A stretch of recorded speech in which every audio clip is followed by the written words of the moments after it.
साथियों नमस्कार, स्वागत है आपका एनसीईआरटी क्लासेस के ऑनलाइन प्लेटफॉर्म पर। मित्रों, आज हम लोग बाल विकास एवं शिक्षण से रिलेटेड 30 प्रश्नों का अभ्यास करेंगे, जो कि सीटेट परीक्षा के लिए अति महत्वपूर्ण प्रश्न है।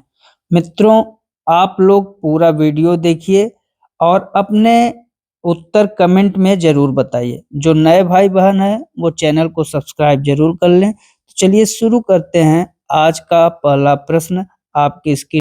तो आज का पहला प्रश्न है आपके सामने, सामान्य परिपक्वता से पहले प्रशिक्षित करना प्रायः।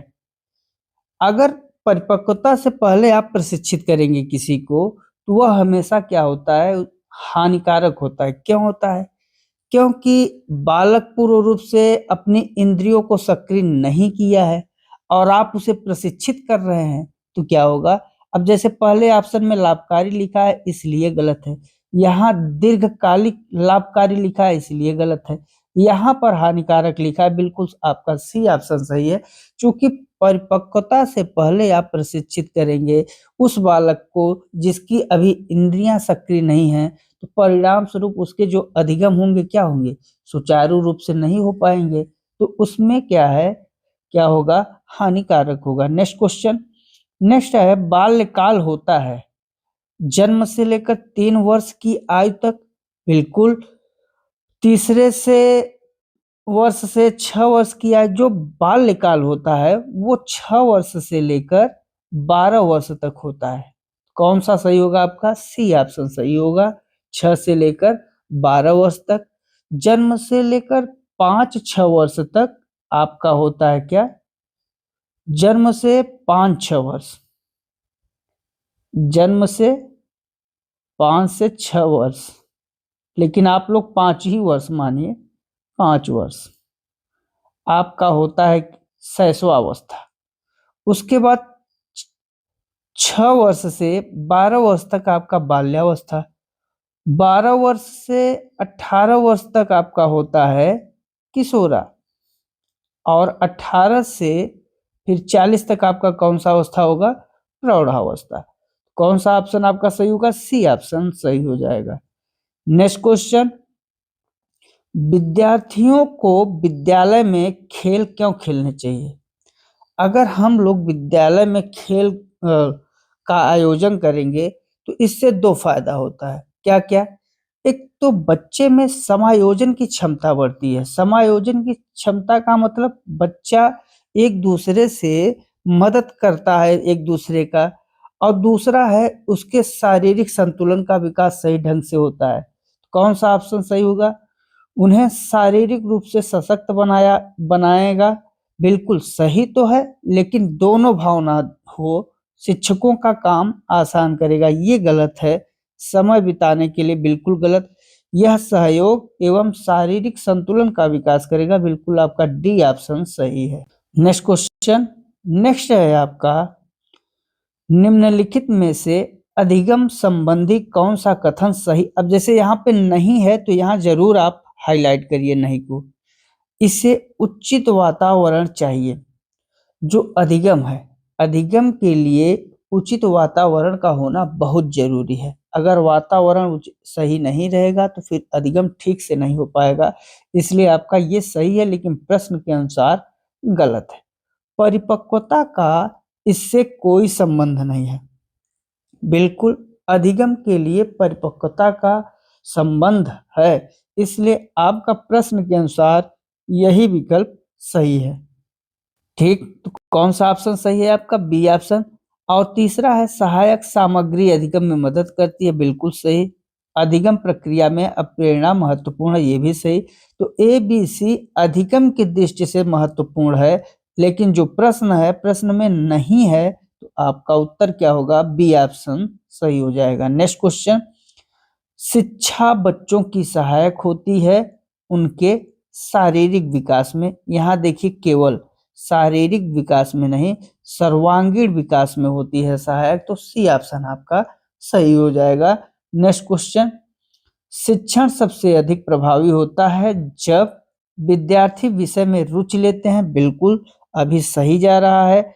शिक्षक को विषय का गहन ज्ञान हो। बिल्कुल ये भी शिक्षक का गहन ज्ञान होना अधिक प्रभावी होता है। जब ये भी सही है, लेकिन अभी विकल्प हम लोग पूरा पढ़ेंगे।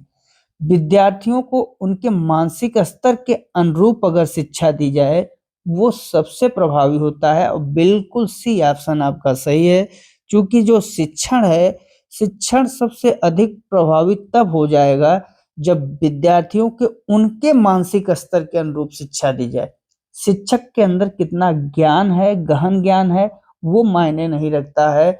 विषय में रुचि बच्चा लेगा तो अच्छी बात है, लेकिन अगर उसके मानसिक स्तर के अनुरूप हम लोग शिक्षा देंगे तो रुचि ऑटोमेटिक है विषय में आ ही जाएगी, और आपका जो शिक्षण है सबसे अधिक प्रभावी हो जाएगा। नेक्स्ट क्वेश्चन, एक बालक कक्षा में सीखे गए गणित का उपयोग किसी अन्य विषय के प्रश्न को हल करने में करता है, तो यह साथियों, जब बालक गणित का उपयोग किसी अन्य विषय के प्रश्न को हल करने में कर रहा है, यहाँ से देखिए गणित बालक ने सीखा है और सीख कर किसी अन्य विषय के प्रश्न पर भी क्या कर रहा है, हल करने में मदद कर रहा है।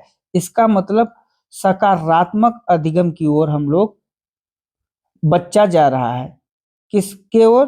पॉजिटिव अधिगम की ओर। तो कौन सा ऑप्शन आपका सही होगा?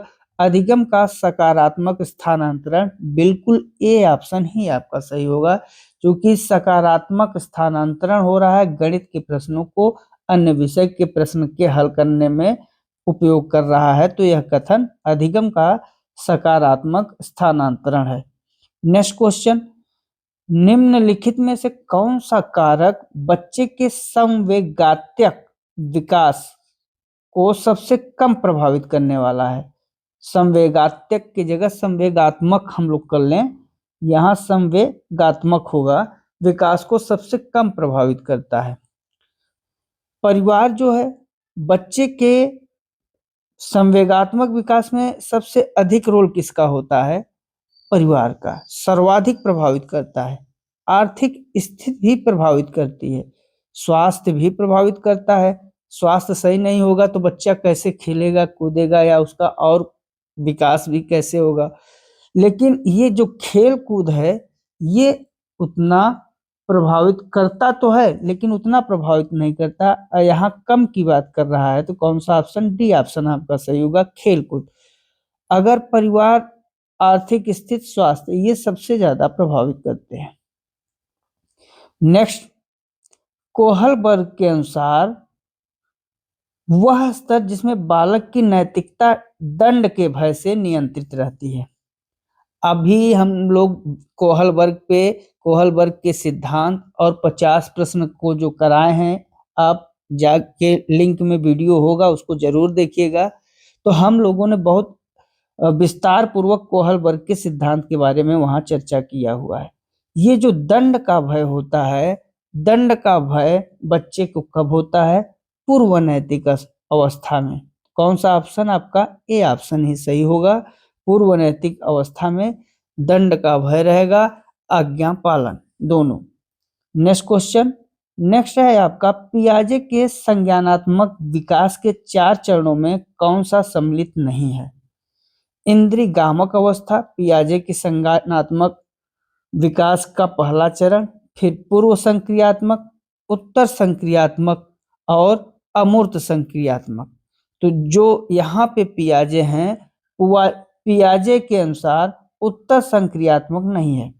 इंद्रियगामक अवस्था जो है, इसको 0 से 2 वर्ष तक मानते हैं पियाजे।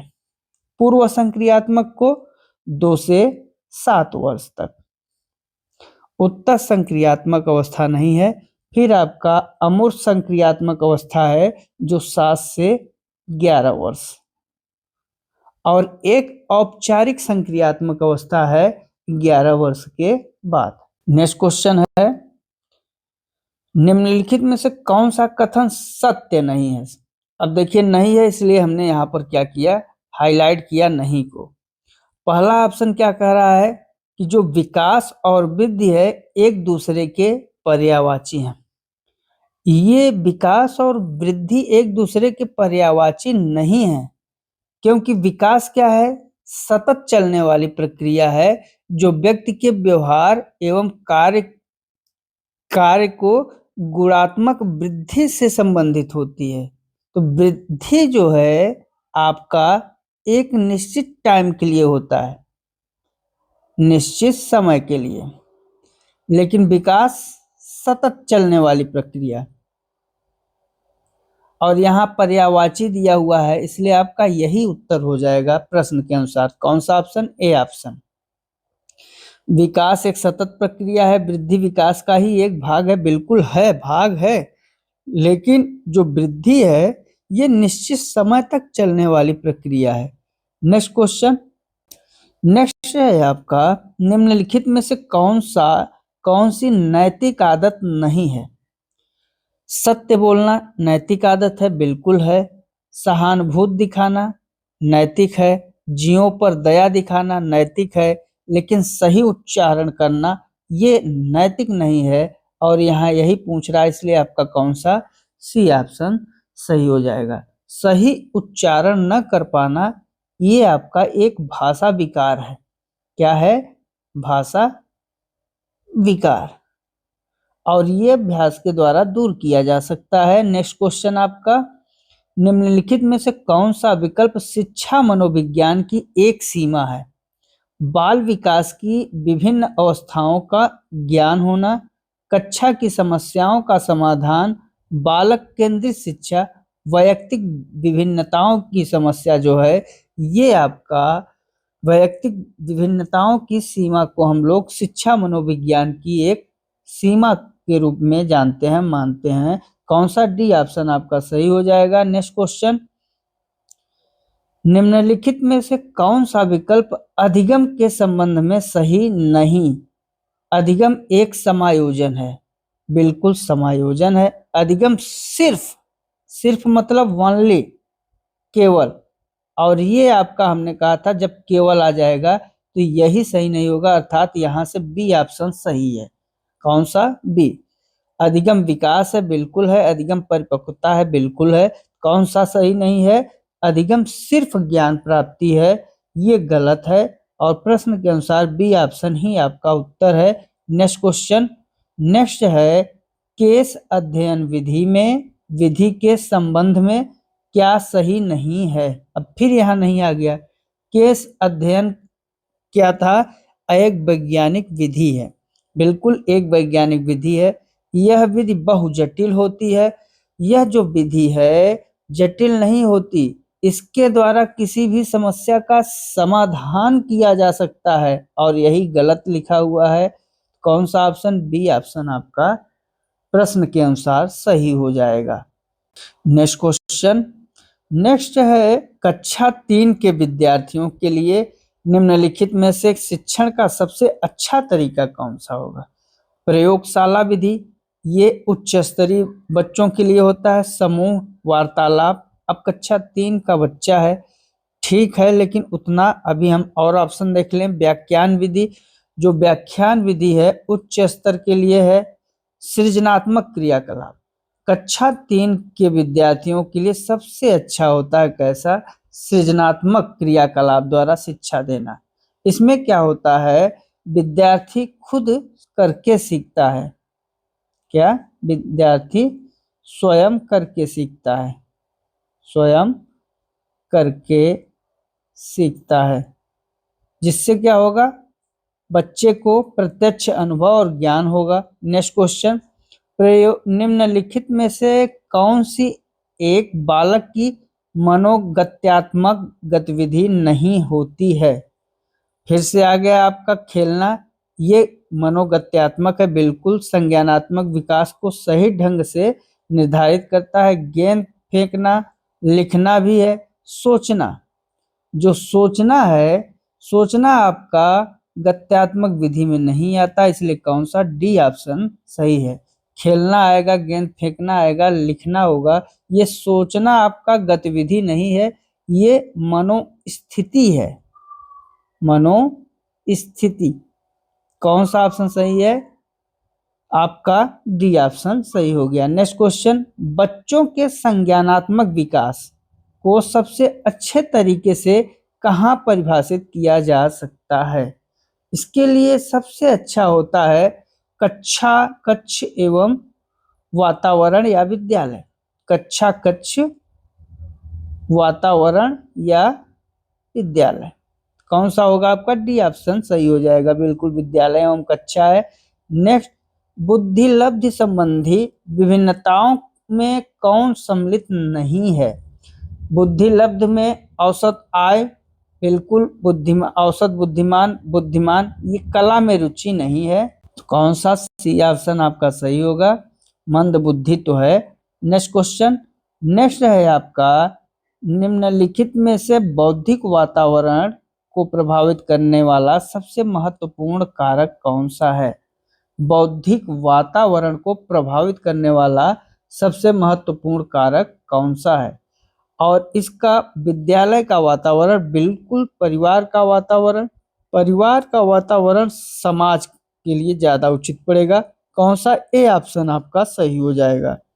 पास पड़ोस का वातावरण भी सामाजिक है, सांस्कृतिक वातावरण भी सामाजिक है। केवल विद्यालय का जो वातावरण है वो कैसा है? बौद्धिक वातावरण है, और ये बौद्धिक वातावरण को प्रभावित करने वाले कारक से रिलेटेड उत्तर सही हो जाएगा। ए आप नेक्स्ट क्वेश्चन आपका है, जो पियाजे के अनुसार विकास की प्रथम अवस्था जन्म से 2 वर्ष तक होती है, इसे हम लोग इंद्रियों के द्वारा प्रयोग करते हैं। बिल्कुल कौन सा? ए ऑप्शन सही हो जाएगा। इसको हम लोग प्रथम या संवेदनात्मक गामक अवस्था या इंद्रिय गामक अवस्था भी कहते हैं। नेक्स्ट क्या है? नेक्स्ट है आपका, निम्नलिखित में से किस क्षेत्र में एनसीईआरटी मनोविज्ञान का प्रयोग कर रहा है? किस क्षेत्र में एनसीईआरटी जो है मनोविज्ञान का प्रयोग कर रहा है, और इसके लिए पाठ्य पुस्तक का निर्माण? बिल्कुल आपका ए ऑप्शन ही सही है। चूंकि एनसीईआरटी कहाँ है? आपके पाठ्य पुस्तक जो बच्चों को पढ़ाया जा रहा है उसके निर्माण में अहम भूमिका निभा रहा है, इसलिए ए ऑप्शन सही है। नेक्स्ट क्वेश्चन आपका, निम्नलिखित में से किस कारक का सीखने पर सबसे कम प्रभाव पड़ता है? अगर थकान है, ये थकान है, थकान बिल्कुल पड़ेगा। रोगी, अगर व्यक्ति रोग से ग्रसित है तो बिल्कुल प्रभाव पड़ेगा। आय भी प्रभावित करने वाले कारक में है। लेकिन जो लिंग भेद है, ये लिंग भेद कभी नहीं प्रभावित करता, इसलिए कौन सा? डी ऑप्शन आपका सही हो जाएगा। नेक्स्ट क्वेश्चन क्या है आपका, निम्नलिखित में से कौन सा प्रश्नावली विधि का दोष नहीं है? अच्छे प्रश्न बनाना एक कठिन कार्य है, बिल्कुल गलत। इस विधि से अनेक व्यक्तियों के विचार जाने जा सकते हैं। बिल्कुल विचार तो जाना जा सकता है, परंतु यह विधि क्या है? वस्तुनिष्ठ होती है और इसमें विचारों का समावेश नहीं होता है, इसलिए यही आपका उत्तर सही हो जाएगा। विचारों का समावेश ही नहीं होता। नेक्स्ट क्वेश्चन, नेक्स्ट आपका है, निचली कक्षाओं में शिक्षण की खेल विधि जिस पर आधारित है वह है। शिक्षण की खेल विधि हम लोग किस पर आधारित मानते हैं? तो आपके विकास और वृद्धि के मनोवैज्ञानिक सिद्धांत पर, अर्थात सी ऑप्शन ही सही हो जाएगा। शारीरिक शिक्षा कार्यक्रम शिक्षण विधियां नहीं, सी ऑप्शन सही है। नेक्स्ट क्वेश्चन, नेक्स्ट है आपका, निम्नलिखित में से कौन सा लक्षण बहिर्मुखी व्यक्तित्व का नहीं है? मिलनसार व्यक्ति है, इसका मतलब वो बहिर्मुखी है। नेतृत्व शक्ति है, बिल्कुल बहिर्मुखी है। आक्रामक स्वभाव का व्यक्ति है, बहिर्मुखी में आता है। अभिव्यक्ति की अगर क्षमता अगर हो, वो भी किस में आता है? बहिर्मुखी में, अभिव्यक्ति की क्षमता। लेकिन ये दिवा स्वप्न देखने वाला, ये बहिर्मुखी के अंतर्गत नहीं आता, ये अंतर्मुखी के अंतर्गत आता है, इसलिए यही ऑप्शन आपका उत्तर सही हो जाएगा प्रश्न के अनुसार। नेक्स्ट क्वेश्चन आपका क्या है, निम्नलिखित में से कौन सा बालक के मानसिक स्वास्थ्य पर प्रभाव डालने वाला कारक नहीं है? अब देखिए, मानसिक स्वास्थ्य पर प्रभाव डालने वाला कारक नहीं, तो हम वही देखेंगे। परिवार में अगर गरीबी है, बिल्कुल इससे मानसिक स्वास्थ्य पर प्रभाव पड़ता है।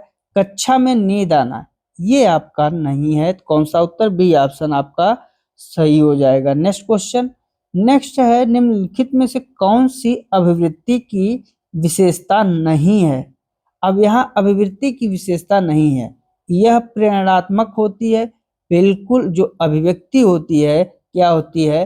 प्रेरणात्मक होती है। यह हमारे व्यवहार का आधार होती है, यह निश्चित नहीं है। क्योंकि अभिवृत्ति बालक के मन स्थिति से संबंधित रखती है, व्यवहार से संबंधित होती है, जो कि स्थायी रूप में होती है। किसमें होती है? स्थायी। तो कौन सा है? आपका बी ऑप्शन सही है। और बालक के मन में बैठा हुआ जो व्यवहार है उसका आधार नहीं। नेक्स्ट क्वेश्चन क्या है? एक बालक की संज्ञानात्मक शक्तियां जैसे कल्पना शक्ति, बुद्धि, निर्णय लेने की क्षमता आदि का संबंध बालक के शारीरिक विकास से? बिल्कुल नहीं। सामाजिक विकास से? बिल्कुल नहीं। सर्वांगीण विकास से? चूंकि ये सब देखिए मन मानसिक कंडीशन से है, इसलिए आपका कौन सा उत्तर सही हो जाएगा? डी, मानसिक विकास से। सर्वांगीण विकास होता तो सर्वांगीण विकास में तो सब कुछ आ जाता है, लेकिन यहाँ कल्पना शक्ति, बुद्धि, निर्णय लेने की क्षमता का संबंध किससे है? बालक के मानसिक विकास से रिलेटेड है, इसलिए आपका डी ऑप्शन सही होगा। नेक्स्ट क्वेश्चन, नेक्स्ट है उपचारात्मक विधि का प्रयोग जिनके लिए किया जाता है वे हैं सामान्य बच्चे, समस्यात्मक बच्चे। ऐसे बच्चे जो समस्यात्मक बच्चे होते हैं उन्हें जो है उपचार की जरूरत होती है। बिल्कुल बी ऑप्शन आपका सही है। नेक्स्ट, तो साथियों आज बस इतने ही प्रश्न हैं। तो आपको ये प्रश्न कैसे लगे कमेंट में अपनी राय जरूर बताइएगा। मित्रों, आज का जो पेपर है हम लोगों ने किया प्रैक्टिस, ये आपके लिए बहुत ही महत्वपूर्ण है। तो इन प्रश्नों को अच्छे से देखिए और स्वयं करके सीखिए। जो शिक्षण का स्वरूप ही है करके सीखना, तो उसको भी फॉलो करिए। तो मित्रों आज बस इतना ही, मिलते हैं अगले वीडियो में। तब तक के लिए नमस्कार, जय हिंद, जय भारत, वंदे मातरम।